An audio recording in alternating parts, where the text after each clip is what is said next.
Brett McKay here, and welcome to another edition of the Art of Manliness podcast. In a period of only about 100 years, Athens went from relative obscurity to becoming an influential empire to collapsing into ruin. My guest today will guide us through the dramatic arc of the city-state and the larger-than-life characters that contributed to it. His name is David Studdard, and he's a classicist and the author of Phoenix, A Father, a Son, and the Rise of Athens, and Nemesis, Alcibiades and the Fall of Athens. We begin our conversation with the rise of Athens and why its aristocratic families decided to institute a radically democratic form of government. David then walks us through how the Persian invasion catapulted Athens to power in Greece. Along the way, David explains how a father and son named Miltiades and Cimon led Athens to power. We then shift our attention to the fall of Athens and how it was precipitated by the Peloppensian War with their one-time ally Sparta. David introduces us to the made-for-Hollywood character that would play a pivotal role in Athens' fall, the handsome and charismatic aristocrat and serial traitor, Alcibiades. We enter conversation with the lessons we moderns can take from the rise and fall of Athens. After the show's over, check out our show notes at aom.is/Athens.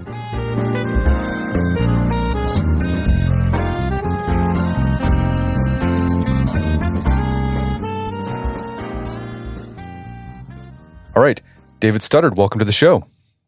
Thank you very much. Lovely to be here. And so you've written a pair of books about the period that covers about 500 BC to a little after 400 BC.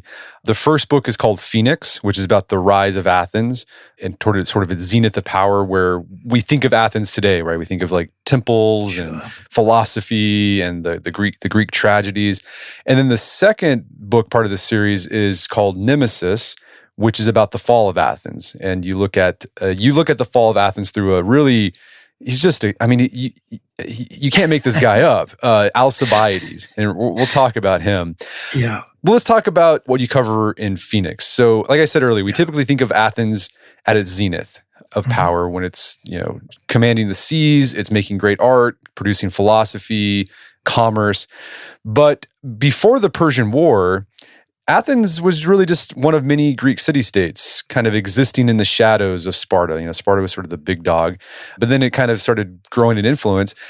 Can you give us a big picture overview of the state of Athens before the Persian War? I mean, like, where did the Athenians come from? What was their government like, et cetera? Sure. Well, what's very interesting is in the 100 years before the Persian Wars, really a huge amount of stuff happens. Up until, let's say, 20 years before the Persian Wars, Athens is ruled by aristocrats. It's ruled by one particularly aristocratic, powerful family. But because of one thing, and partly because those aristocrats had other aristocratic rivals, and we'll be talking about that, I'm sure, quite a lot in this podcast. One of that family was assassinated, a chap called Hipparchus, which left his brother Hippias in control of Athens. He became very unpopular indeed, and there was a popular uprising. Well, when I say popular uprising, it was an uprising which was really spearheaded by a rival aristocratic family called the Alcmaeonids, and they enlisted the help of the Spartans to drive Hippias out of Athens. But then what the main Alcmaeonid leader really realized was that in order for him and his cohorts to retain power in Athens, they needed to enlist the support of the ordinary people. So this a chap called the Cleisthenes, introduced a system of government called isonomia, which effectively means equality under the law. But he also sort of reorganized the way in which Athens was administrated. He organized the way in which each individual belonged to a sort of a geographical group, so that the power of the ancestral families became gradually diluted, and the influence of the state as a whole became greater. And this was the system which eventually, we don't know how rapidly this happened, but translated itself into something which the Greeks called people power, demokratia, and we call democracy, of course. So this democratic situation had really only been in place for around about 15 years before the Persians invaded, first of all. But the democratic constitution, the fact that it is a democracy, seems really to have caused the Athenians to coalesce under this new cause. And almost immediately, Attica, which is the region of which Athens is the main sort of conurbation, Attica was attacked by the Spartans and by other neighbors. And within a period of a very short while, Athens has managed to beat off these invaders. So she's proving herself to be militarily extremely strong as well as politically innovative. Well, I think an interesting point there is that the democratic government that Athens got was started by aristocrats. It was just basically a beef between aristocrats. Exactly. And it's a way, in fact, that those aristocrats very cleverly realized that they could, as I say, hold on to power without necessarily all the problems which had been there in the 100 years before, because previously there had been, a lot of fighting between those aristocratic families, as each of them thought that they should be the ones in control of Athens. Somehow involving the people allowed that to be the people having the power. Those individual strong families become much more sort of subsumed into the government as a whole. They still remain important, as we will see. Oh, and before the Persian War, there's a lot of, contention between the Greek city-states themselves. Like there's a lot of just infighting amongst Greeks. And the big one, like Sparta, seemed to be like they were invading everyone all the time. They invaded Athens around 506. What was the nature of the contention? And I think this is important to talk about because this contention, it's still there, like under the radar, even during the Persian War when Sparta and Athens were allies. You're absolutely right. I mean, they were very anxious about what was happening politically in Athens. They saw this isonomia, this proto-democracy, as a little bit of a threat. And also a few of those Athenian aristocrats, including Hippias, the guy who'd been expelled by the Spartans, were asking the Spartans to help them. So you have people from Athens, who aren't happy with this new political regime, who are trying to have it, sort of overturned almost immediately. And they call on the Spartans for help, the Spartans being the most powerful militarily, at that period. Were the Spartans threatened by democracy because their whole government, or their whole way of life depended on keeping the helots? Yes. Like in check, so they thought it would spread. Like, well, man, if these Athenians think their rabble can control things, maybe the helots will start thinking that too. I think what we've got to remember is that when the Spartans did invade Attica, democracy was very much in its infancy. I mean, it had only been around for about 18 months, I suppose. So I don't suppose the Spartans or anybody had any idea what it would become. So perhaps what they're more interested in is really putting a puppet into Athens that they themselves can control. But, I'm absolutely certain that they are also looking at, as you say, at this idea of people power very suspiciously. I mean, the Spartans are your ultimate oligarchs, your ultimate aristocrats, I guess, in that, in order to be a Spartan, you have to own a certain amount of land, you have to have X amount of money as well. And it's simply to allow anyone to take part in political debate and political decisions. I'm sure that even at that early stage, they could see that this posed a threat. So you had one group of Athenians, one group of aristocrats who went to Sparta for help. But you also had another group that they went to Persia looking for help on their side. Well, these are, and we don't actually know who these people were, but we do know that the Athenians as a whole, the people of Athens, sent an embassy off to Persia. I think because they were so aware that, the Spartans were there, they could invade at any time, they had other hostile states all around them. And because the Persians were beginning to be the most powerful force in the East, you had an embassy which went off to the Persians to ask them if they would help them militarily, if they could have an alliance with them. And the Persians said, yes, of course you can, as long as you give us amphoras with Attic earth and Attic water. The embassy, the ambassadors evidently, and I can't believe this is true, but they agreed without necessarily realizing that to agree to offer earth and water was to agree to be part of the Persian Empire.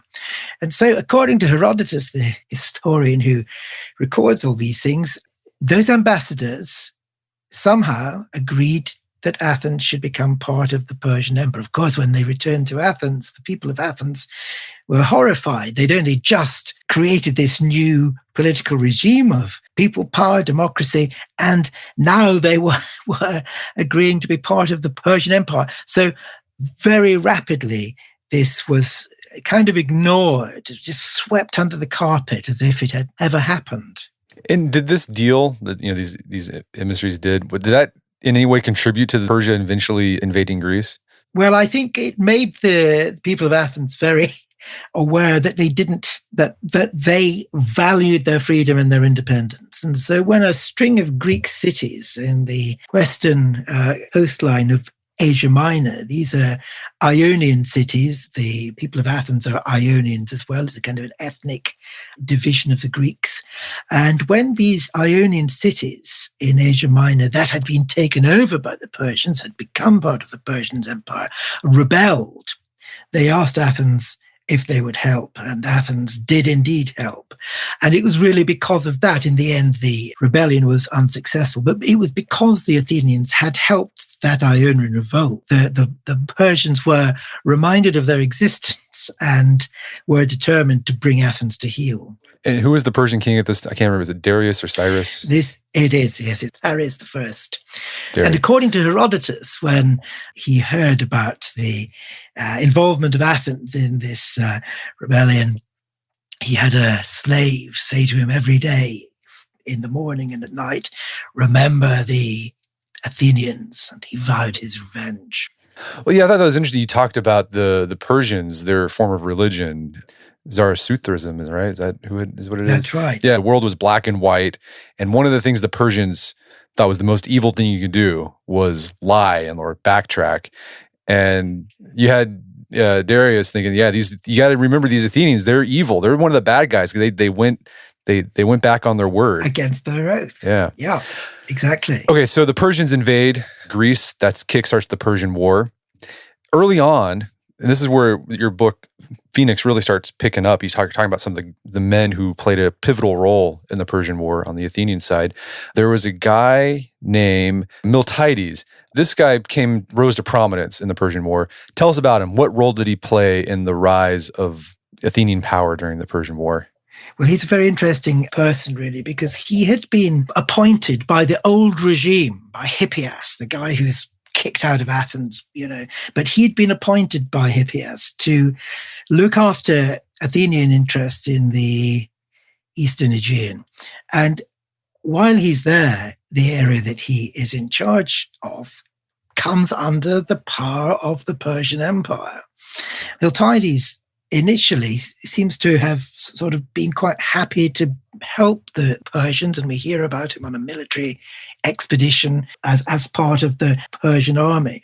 But then relationships with Persia become sort of hostile, and so he has to return to Athens. When he's in Athens, of course, he has enemies there. All these other aristocrats are not very happy to see Miltiades returning home, this very powerful man with a power base in Athens as well. But they do realize that he's actually quite an important person, because he's the only real power figure in Athens who has any real experience of the Persians and the Persian army. So he becomes one of the military commanders who lead the army out when the Persian army arrives in Attica. Yeah, and so he played a pivotal role in the Battle of Marathon, which, we typically think of the Battle of Marathon. The guy, it's where the marathon was invented, right? The guy who runs and then keels over and dies. That's it. So what was his role at Marathon? Like, what did he do there? Well, as I say, he was one of the Athenian military commanders. That they had this very strange arrangement whereby, because they didn't want to put the power into the hands of one person, the military command actually rotated every day. A new commander took over. But a few of his fellow commanders realized that he was the one who knew all about the Persians and Persian way of battle and so on. And so evidently they allowed him to take command on the days on which they were supposed to take command. And then for days, the Persians and the Athenians are just holding off. Neither of them is prepared to commit their army onto the field. And they're just eyeballing each other over about a mile of empty space. Now, we don't know exactly what happened because even Herodotus, the historian who records this and who evidently spoke to eyewitnesses of the battle, is quite vague. But it appears that early one morning, when the Athenians woke up, they realized that the Persians were embarking their army onto their ships, probably with the intention of voyaging round the coast of Attica and attacking Athens, obviously because the army isn't in Athens. The army is in the east of Attica. And so the Persian horses, we believe, have already been embarked. Now, this is crucial because the Persian infantry is therefore on its own. And when the Greeks and when Miltiades and the Athenians realized that the army was embarking, that the horses were on board, the horses were out of play, he seems to have ordered the attack. And according to Herodotus, they attacked at a run across this long, empty mile of no man's land. During that period, of course, the Persian archers are able to get into play. Arrows are coming raining down on the Athenians as they make contact with the Persian army. The Athenians are outnumbered, massively outnumbered.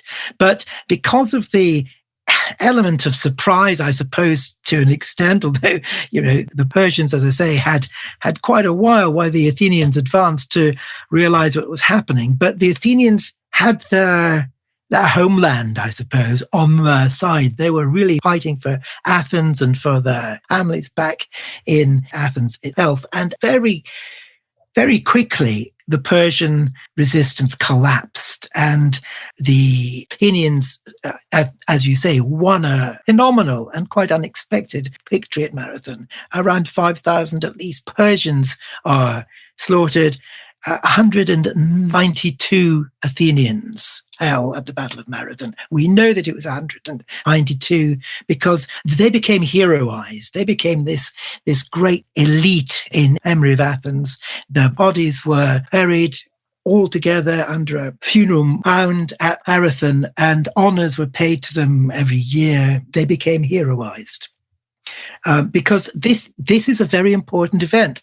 The Persian fleet returns to Asia Minor, and for 10 years, the threat of invasion is hanging over them, but it doesn't materialize again for another 10 years.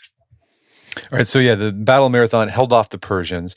Miltiades he's the hero of the Battle of Marathon, but then he eventually is put on trial for treason by the Athenians. Yes. Like, what happened?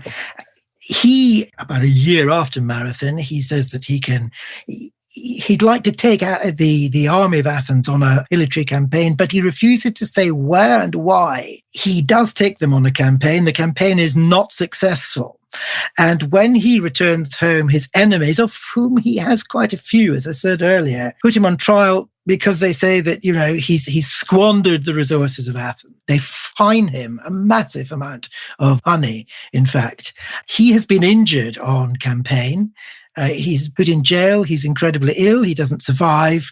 And the money which is owed, this great sort of fine which is owed, is inherited by his family, who have to pay it off. And I think really part of what Miltiades' enemies are trying to do is to actually cripple his family politically. They have to pay off this huge amount of money. So because of that, they're not able to engage so easily in the political life of Athens. So again, you see this theme, just aristocrats fighting aristocrats going on in Athens. We'll talk about Miltiades' son here in a bit, but at this point in the Peloponnesian War, is this when Athens started really developing their sea power, like the trireme? Was this is happening right now. You're quite right. There's a populist politician, a man called Themistocles. And for a long time, he's been really saying that Athens needs to take control of the ocean, of the sea. The way to do this is to build these new ships, this new design of ships, the trireme. And the trireme is basically a boat with a very strong reinforced ram. The idea is that the oarsmen all row as fast as they can against the enemy ship. They hole it if they can. They hole its hull so that the water pours into the enemy ship. Then, of course, they themselves have to disengage as quickly as they're able to, so that they're not sort of involved with this enemy ship anymore. They're not actually pulled down along with it. And that is what the trireme is all about. It's almost like a spear on the sea, a spear which is being manipulated by all these oarsmen. So it just rushes ahead, smashes into the enemy ship, pulls back. And the people of Athens were very, very lucky indeed, because in around 483, they had these silver mines in Attica. And around about 483, as I say, a massive bedrock of silver was discovered in Attica. And the politician Themistocles said, well, look, either we can allow every man in Athens to have a part of the revenue of this, or we can all club together and with it build as many triremes as possible. And this was a remarkable idea, and it was an idea which he was able to persuade the Athenians to accept. And so just in 2 or 3 years, the people of Athens were able to build a couple of hundred of these new triremes, and they would prove very, very important in the years to come. And what's interesting, you make this point, trireme warfare was very suited to the democratic government of Athens, because basically when you're in the trireme, the oarsmen, right? There's sort of these anonymous, it's like the people who are making this happen. And so, yeah, for some reason, I guess they took a lot of pride in trireme warfare, because it was like a corollary to their democratic or everyone's equal government. You're absolutely right, because up until then, hoplite warfare had been the great thing. And hoplites are these, when you think of an ancient Athenian army, it's the hoplites you think of with their helmets and their big shields. And it's only those people with a certain income who are able to afford all this. But anyone without any income at all was able to be an oarsman. This is the ultimate in sort of the equality. You didn't have to be a wealthy Athenian to be able to fight and protect Athens. We're going to take a quick break for a word from our sponsors. And now back to the show. Okay, so we got trireme warfare going on. They're having a lot of success with that. Miltiades, he fends off the Persians at the Battle of Marathon, but his political enemies within Athens, another aristocratic family, basically fined him for, it sounded kind of like almost trumped up charges almost. And the debt passed on to his family. Then you had Miltiades' son, Achaemon, he picks up where Miltiades left off. Like, what happened? What did he do after his father died? Well, he's an extraordinary man, because of his energy and charisma, he's able to attract allies from other aristocratic families in Athens. He really seems to be a man who is able to make important friends. And one of the things he does, he makes a friend who really helps him to pay off everything he owes. And he also realizes that when the Persians invade again in 480 BC, with the Persian army coming marching overland and the Persian fleet sort of hugging the coast down towards Athens, the aristocrats are very keen to take the hoplites out and eat them in battle, in hoplite battle, because they say that this is how it's always been and how it ought to be again. But Themistocles, he says, no, what we've got to do is we've got to put everybody into the triremes, we've got to hand the fleet, we've got to evacuate Athens, and if necessary, allow the Persians to overrun Athens, as long as we can defeat them with our our triremes, we will be all right. Because, of course, the Persians relied on the triremes to bring in supplies, control the Aegean so that they could eat while they're on campaign. And Cimon is able to really see that this is a very good idea. And so there's a pivotal moment which we hear about. There are some historians who say the actual event never happened, but I don't really see any reason why it shouldn't have happened, in which Cimon and his aristocratic friends make a procession through Athens and up onto the Acropolis and into the shrine of Athena, where Cimon presents to the great statue of Athena his horse's bridle. And the point which he's making here is that this elite cavalryman, is handing over that element of himself, of his aristocracy, of his eliteness, of his horsemanship to Athena. Because what he then does, he comes out of the temple and with his friends walks down to the harbor and onto the ships. And he's making this point: I may be an aristocrat, but I know that our future lies in the ships at sea. And because of that, the tide turned among the aristocrats. Everybody decided, yes, we must evacuate Athens. And that is indeed what they did. A few sort of very old school people remained on the Acropolis. And when the Persians did indeed overrun Athens, they were all slaughtered. But the rest, as I say, went down to the sea. A few days after Athens had been overrun, the Greek navy hit the Persian navy and defeated them. And the Persian threat, again, although the Persian land army remained for another year, it also was beaten. And the Persian threat, again, is removed from the mainland of Greece. And the Persians thereafter, they don't ever come back again. All right, so Cimon was the guy. He decided, I'm going to go all in on this democratic trireme warfare. And that exactly turned the tide.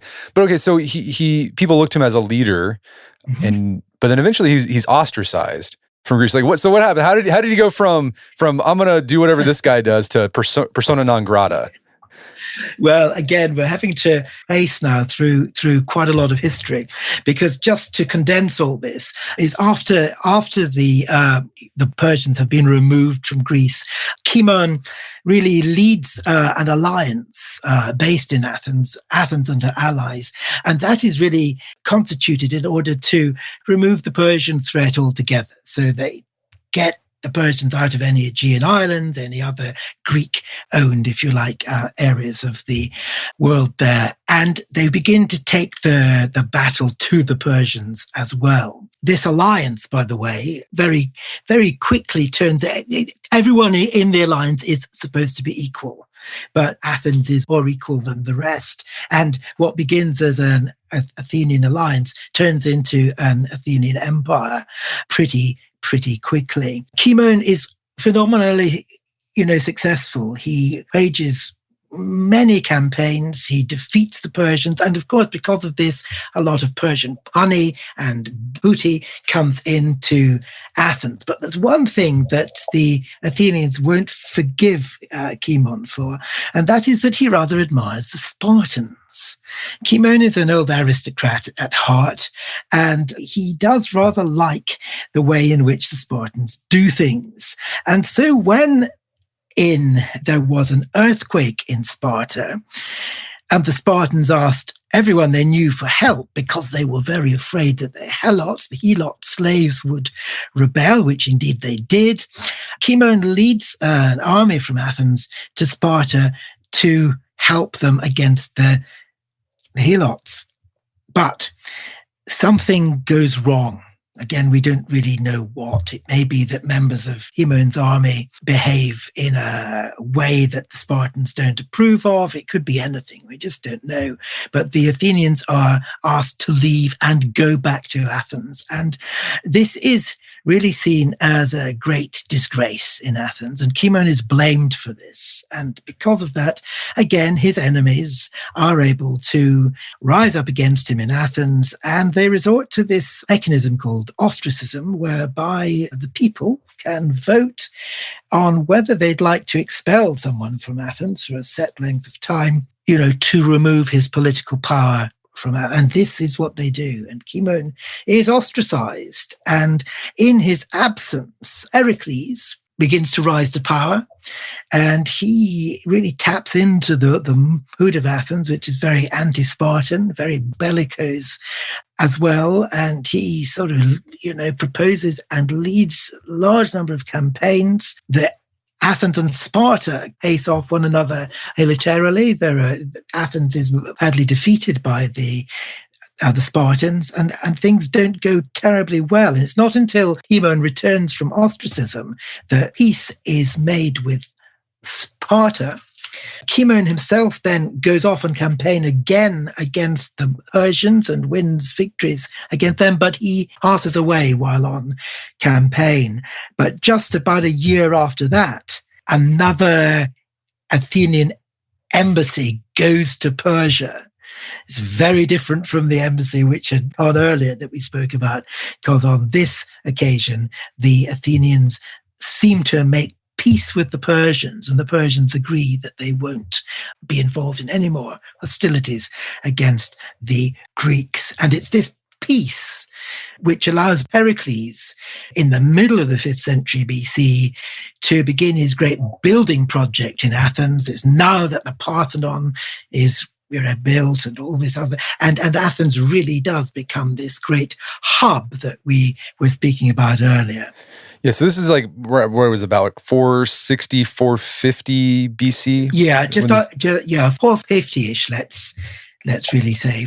Yeah, and so Pericles begins this big public works project, builds all these temples. Basically, this is like when Athens becomes the Athens that we know, exactly, that we think of. But so they're at the zenith of their success, the zenith of their power. But what's going on? Like, is there still all that just aristocratic contention within Athens that's going to eventually sow the seeds of its downfall? There is. I think there is always that.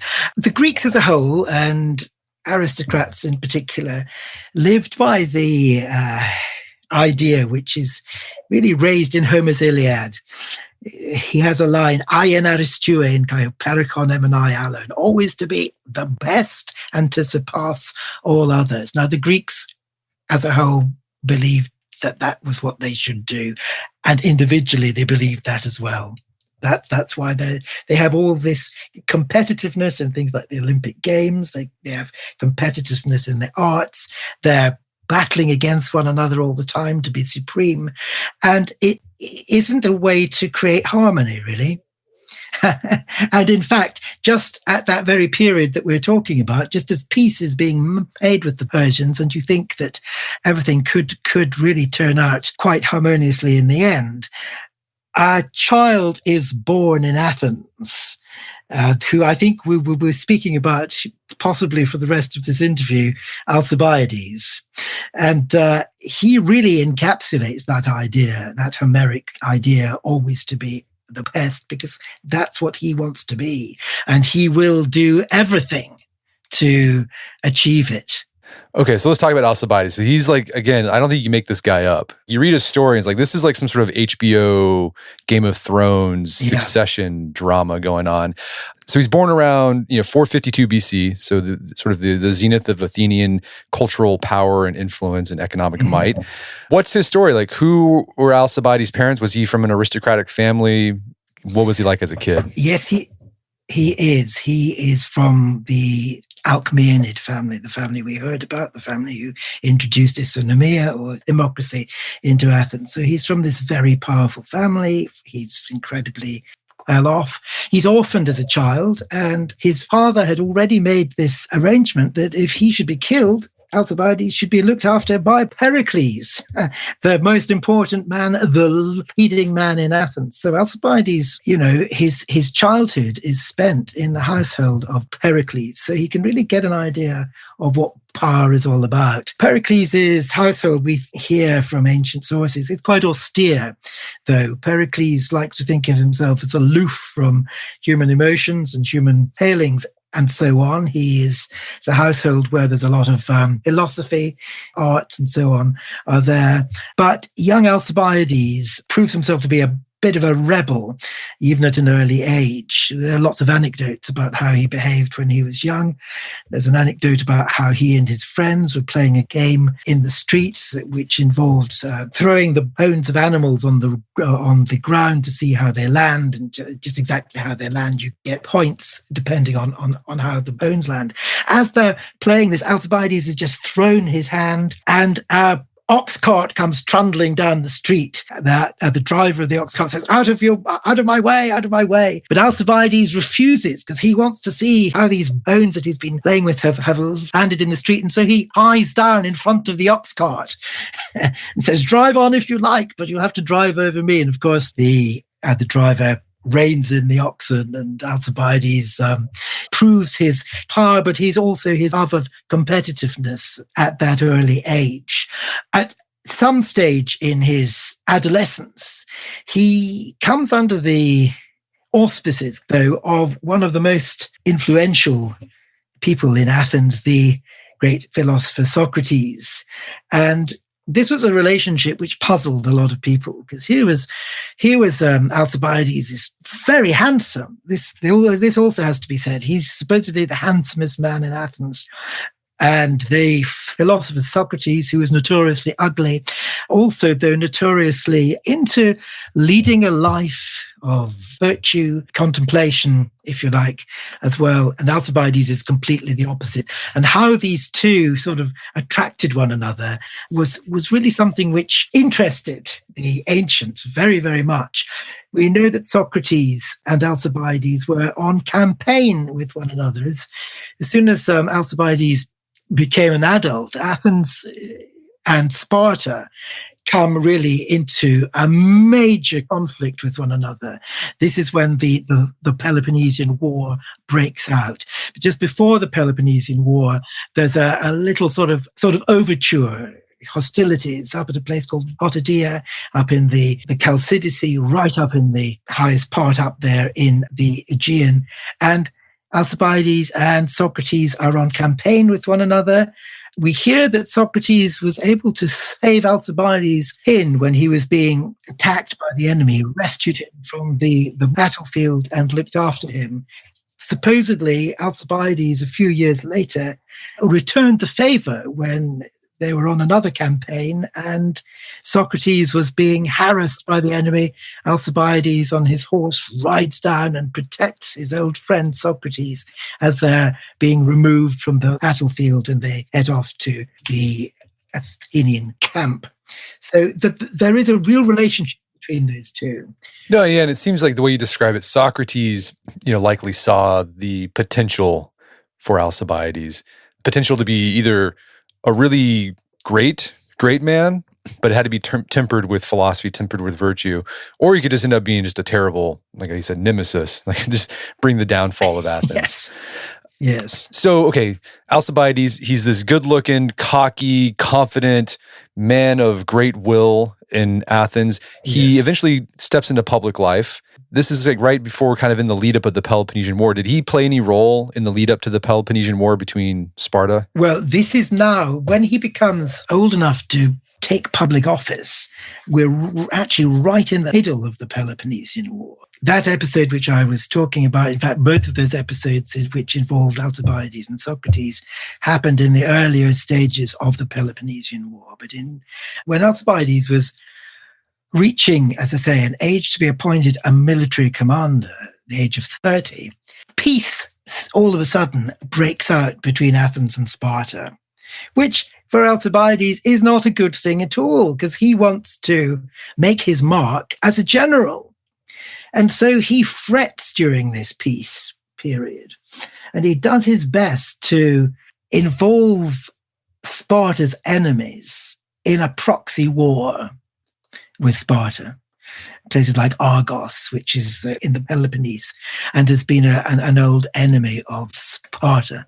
So Alcibiades gets the people of Argos to get their army together, go out and fight the Spartans, and he's doing everything he can to poke away at the Spartans and to try to foment hostilities again. He eventually does, but in another theatre of war entirely. Again, envoys arrive from Sicily who are being attacked or being treated badly, they say, by these citizens of Syracuse. And they ask the people of Athens if they could possibly send small army and a small fleet to help them to counter the threat of the Syracusans. Alcibiades is all for this. And when he addresses the popular assembly at Athens, they're all for it as well, because they think it's going to be a great adventure. Again, however, personal animosities come in the way, because there's an older politician, an older general at Athens who hates Alcibiades and who says, gosh, this is a totally stupid idea. We couldn't possibly do it. In order to be able to conduct such a military campaign, we'd need twice as big an army as Alcibiades is proposing. And the people of Athens, the Athenian assembly, is so excited about the idea, say, yes, all right, well, we'll send twice the size. And because of this, because this great armada then is designated to go off in this campaign against Syracusans, the whole flavor of the military engagement changes. And what could have been quite a successful enterprise eventually turned out, because Athens' allies in the field there, when they saw the size of the army that Athens was actually sending, believed that what they were aiming to do was actually annex the whole of the island of Sicily and the whole of the south of Italy as well. And so they became very anxious about it and they refused to help. And so it was a disaster. But before it was a disaster, Alcibiades himself had ended up in pretty hot water too, because before the expedition was allowed to set sail, something happened in Athens which would really impinge on his career from then on in. Because outside every house, the major buildings in Athens, there were things called herms. And these are statues of the god Hermes, which were supposed to, or believed to, protect the houses and protect the whole of the city of Athens. And one morning before the fleet actually set sail, it was discovered that the majority of these herms had been smashed. Now, nobody knew who was responsible. To this day, we have no way of telling who was responsible for smashing the herms. But Alcibiades' enemies claimed that he was behind it. And they claimed he'd also done something else which was very impious, and that was to page a pastiche of the Eleusinian histories, which were the most, or one of the most sacred initiation rites in Athens. And because Alcibiades was implicated in this, his enemies organized that once the fleet had sailed, and of course the army, which was Alcibiades' main support base, was out of Athens, Alcibiades should be recalled to Athens and put on trial. And he knew that if he was to return to Athens, he would be in grave trouble indeed. So instead of accompanying the people who've been sent to arrest him back to Athens, Alcibiades gives them the slip. Yeah, and he goes to the enemy. He goes to Sparta and convinces the Spartans to take him in. He was fomenting war against the Spartans. He wanted to fight these guys. So how did he convince the Spartans? Yeah, take me in. I want to be on your guys' side now. We know that he had associates in Sparta. There were people there he knew and that he had an old ancestral relationship with. But we also know that one of the things which he said to the Spartans was, if you take me in, I will help you to defeat the Athenians. Again, I think this is really something which he has learned from the Iliad, because when Achilles is slighted by Agamemnon, he goes off and refuses to take part in the Trojan War anymore. Homer says that Achilles was hoping that the Greeks would do so badly that they would ask Achilles back again to their army. And I think this is partly what Alcibiades is hoping, that if the Spartans appear to be doing really well, the Athenians will ask him back again. And all these things about the Herms and the Eleusinian mysteries, we can forget all that. We want you back. And I think that's what he's sort of campaigning for quite a long time now. So he offers to help the Spartans. He gives them advice which they'd already been thinking of anyway. Here's another thing. We hear all about what Alcibiades offers the Spartans and later offers the Persians when he goes over to them. But how do we know about this? Who is it that we hear it from? Well, we hear it from the historian Thucydides, who's the great historian of the Peloponnesian War.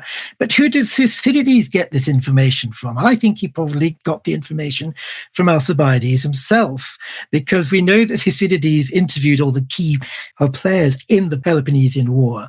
And there are quite a few times when we get slants on, we get little insights on the story, which presented as if Alcibiades is able to trick people, is a lot smarter than anybody else.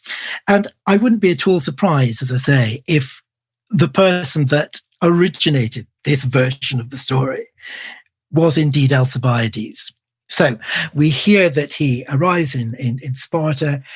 There for a little while, he does quite well, and he manages to persuade the Spartans, who are thinking, as I say about it anyway, of sending a fleet of their own to the Eastern Aegean to open up a new front in what has now re-emerged, a new phase of the Peloponnesian War, to try to attack Athens' allies in Ionia in the Eastern Aegean.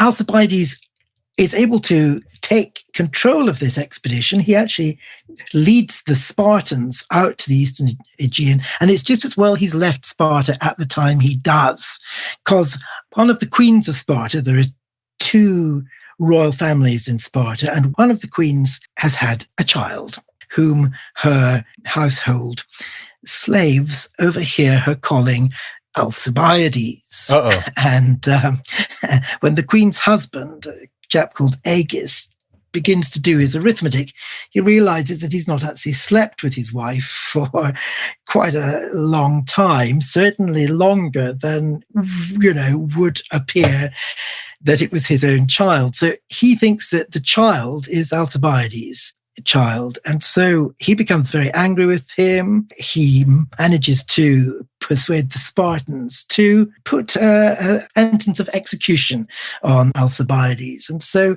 here Alcibiades is out in the Eastern Aegean with the Spartan army. The people of Athens are his enemies. The Spartans are now his enemies. So what can he do? Who can he go to? Well, there's only one powerhouse that he can now go to, and that is the Persians, the old enemies of Greece.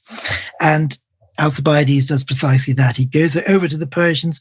He does the same thing there. He offers to help them to defeat not only Athens, but Sparta as well, to play one side off against the other, to exhaust Greece. And eventually, he says, with Greece exhausted, the Persians can come in and take over the mainland of Greece, which is what they tried to do all those years before. There's a lot of political toing and froing going on. In Athens, the people, the aristocrats particularly, are so disillusioned by the way that the war is going that for a little while they take over the running of Athens, so that the constitution, the democratic constitution, is actually suspended for a little while. But the fleet, the Athenian fleet, remember the fleet is powered by the common people, the fleet which is out in the Eastern Aegean is looking for really someone to inspire them and to take over and to lead them, to help them not only against the Spartans, but against these oligarchs at home in Athens. And so who do they turn to? They turn to the man who is just a few miles away in Asia Minor, Alcibiades. And so we get this bizarre situation whereby the fleet asks Alcibiades to return as their commander. And Alcibiades, of course, is delighted. This is what he's been trying for quite a long time. He returns to the fleet. He leads the fleet to a string of amazing victories over the Persians. And eventually, once the oligarchs in Athens have been overthrown and democracy is returned to Athens, Alcibiades returns in triumph to Athens and is welcomed as a great hero. This is his highest point. And after month or so in Athens, he decides to take the army, the fleet, back to the Eastern Mediterranean to do battle with the Spartans. And then it all goes horribly wrong again, because he leaves the fleet in charge of a friend of his who engages with the enemy when Alcibiades has told him not to. It's a disaster. The Athenian fleet is defeated. Alcibiades realizes that if he hangs around any longer, he'll be in great trouble. So he takes himself off. He's already built himself some strongholds right up in the northern Aegean and that kind of area there. And he lives for the rest of the Peloponnesian War as a kind of a bandit king, a bandit warlord, offering his advice when he thinks it's going to be useful, but his advice is ignored. And within a very short while, without him there, Athens' fleet is completely destroyed. Without the fleet, Athens can't survive. Athens is besieged. Its people have nothing to eat. They hold out for about a year and a bit, and eventually, because they're so hungry and starved, they offer to sue for terms, and the Spartans defeat the Athenians. Alcibiades is still alive, however, but not for long, because the Spartans are just as keen to really see the end of him as anyone else is. And some kind of a hit squad, I think, is really sent out against Alcibiades. He tries to curry favor again with his old friends in Persia. He offers to go and help the Persian king, if only he can go all the way inland to see the Persian king. He says he's got very important information for him.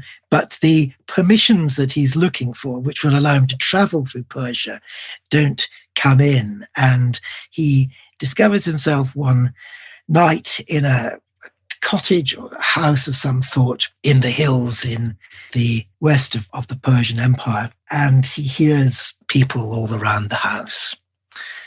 He realizes the house has been completely surrounded. Burning arrows are fired into the walls and the roof of the house, which begins to catch alight. He and his comrades try to put out the fire, but they realize that there's nothing really they can do. So Alcibiades, we hear, wraps a cloak around his left arm, holds a sword in his right, opens the door of the house and rushes out into the blackness. And it's like the ending of Butch Cassidy and the Sundance Kid. It all ends there in a hail of arrows. And this is a very romantic and sort of Hollywood ending for a very romantic and Hollywood individual. Yeah, when I read the story of Alcibiades, he just seemed like, he was a guy who had that Homeric ideal of be the best of the best, but he was in a democratic society, so he would use democracy to serve that purpose. Like I don't think he might have not really cared much about democracy, but hey, as long as it helped me be the best of the best, then I'll go along with it. Sure. I think he would use anybody to serve his purpose. Anybody and anything. Yeah. So, I mean, after you readers read these books, Phoenix and Nemesis, are there any big lessons about life or politics or warfare that you hope people walk away with after reading them? Well, I think one of the things, obviously, is that things and people have not changed in 2,500 years. And we shouldn't underestimate the fact that Athens, one of the reasons that it ended up by being defeated in the Peloponnesian War was that it began to believe its own propaganda. Athens became complacent. Athens, every year in Athens, they had this big military event where the bodies of the remains of those who'd fallen in battle the year before were buried in a public sort of burial place. And the most powerful politician of the year, or the leading general, made a speech. And that speech appears to have been, pretty much the same every year, in that it remembered Athens' history. And it stretched its history back into mythological period. And everything that the people of Athens were reminded about was Athenian military success, how the Athenians were the best of all the people in Greece, how they were really the ones who were chosen to lead Greece to spread freedom, democracy, all these great ideas. And the more the Athenians heard this, the more that they believed it, I think, the more they believed that they were invincible. And this is really a very salutary story for us all, that we can't rely on our past glories, our past successes. We can't rely just because we tell ourselves that everything's great, we are wonderful. we can't really believe everybody else to believe that too. This idea of hubris, that, as I say, you believe your own propaganda, and it generally ends in tears, I'm afraid. Another way I've heard don't believe your own propaganda is don't like the smell of your own farts. You got to be careful of that. And the other takeaway too, is, as I was reading this, is a reminder of how quickly things can change. Like this conversation we've had just covered about 100 years. Yeah. And all this stuff happened. And I think for us in the modern world, we're so accustomed to things being relatively stable. You know, for us, history kind of has been, everything's kind of been the same since World War II. And we think, well, this is normal. If you look at most of human history, the norm is constant change and constant turmoil. This is absolutely right. And we only need to see how, unprepared we've been for the pandemic as well. As if that was a thing which, could not possibly impact on us because we were so scientifically advanced. And, this is, again, it's like the Athenian thing. And of course, what we didn't speak about was that right at the beginning of the Peloppensian War, there was a plague hit Athens, and a third of the population of Athens was annihilated by this plague. Again, the Athenians believed that, if they behaved in a pious way, they would be above such things, because they thought that things like the plagues were sent by Apollo to punish people for behaving in an impious way. So they thought, I suppose, that their sort of exemplary way of life would protect them from plague and disease, just as we, I think, were slightly lulled into believing that our medical advances and so on would be so strong that anything like a pandemic would not affect us in the way it has. And the economic impact of these things too. If history teaches us anything, it really teaches us how vulnerable we are. No, for sure. Well, David, this has been a great conversation. Where can people go to learn more about your work? Well, they can go onto my website, which is www.davidstutter.com. They can read any of my books as well. I have an email if anybody would like to get in touch also, and that's on my website. Fantastic. Well, David Stutter, thanks for your time. It's been a pleasure. Thank you very much indeed. Thank you. Bye-bye. My guest today was David Stutter. We talked about two of his books today, Phoenix and Nemesis. They're both available on Amazon.com and bookstores everywhere. You can find more information about his work at his website, davidstutter.com. Also, check out our show notes at aom.is/Athens, where you can find links to resources where you can delve deeper into this topic.